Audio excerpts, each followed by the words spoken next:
વાવ, diet માટે.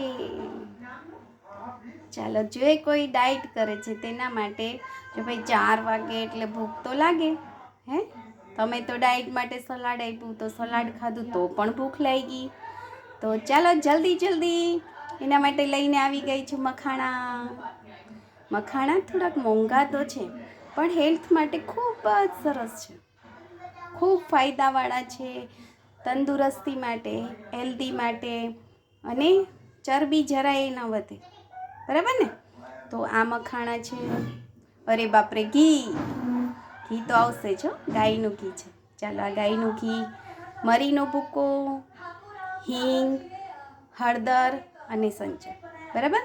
હવે આપણે ઘીની અંદર ધીમા ગેસે, ધીમા તાપે ઘીમાં મખાણા સાતળી લેવાના છે.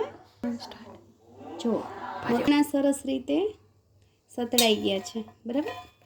હવે એની અંદર આપણે મરીનો ભૂકો, હિંગ, હળદર અને સંચળ પાવડર.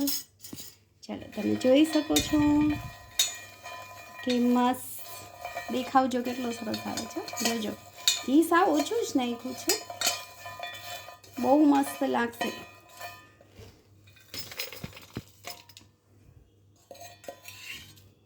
તમે જોઈ શકો છો હેલ્ધી વટાણા મખાણા બહુ મસ્ત. અરે વાહ, ટેસ્ટી ટેસ્ટી, સુપર. ચાલો, ડાયટ માટે આપણે સાંજના નાસ્તામાં મખાણાનો ઉપયોગ કરીશું. ઓકે, ચાલો, હેલ્ધી ફૂડ માટે અને ડાયટ માટે ફરી પાછું આપણે મળીએ. સાંજે ખીચડી લેવી, કેવી ખાવી ખીચડી એનો વિડીયો ઉતારશું. આપણે તમને બતાવશું કે સાંજની ખીચડી કેવી ખાવી જોઈએ. જય શ્રી કૃષ્ણ, રાધે રાધે.